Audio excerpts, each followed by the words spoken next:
In Boston, Massachusetts, wealthy people check in at the Lanham Hotel and the $135 Thanksgiving brunch per adult at its in-house restaurant sold out weeks ago.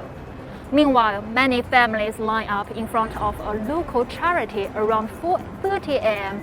for its free pantry and turkeys. This is 4 hours earlier than its opening time.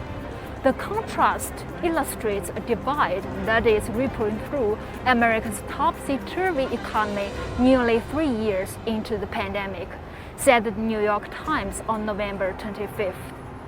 Many well-off consumers are still flush with savings and faring well financially, bolstering luxury brands and keeping some high-end retailers and travel companies optimistic about the holiday season. At the same time, America's poor are running low on cash buffers, struggling to keep up with rising prices and facing climbing borrowing costs if they use credit cards or loans to make ends meet.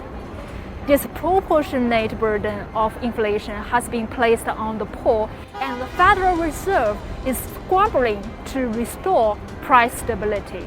The situation underlines a grim reality nowadays in the US, said the newspaper. A lot of these poor households are moving toward the greater fragility that was the norm before the pandemic.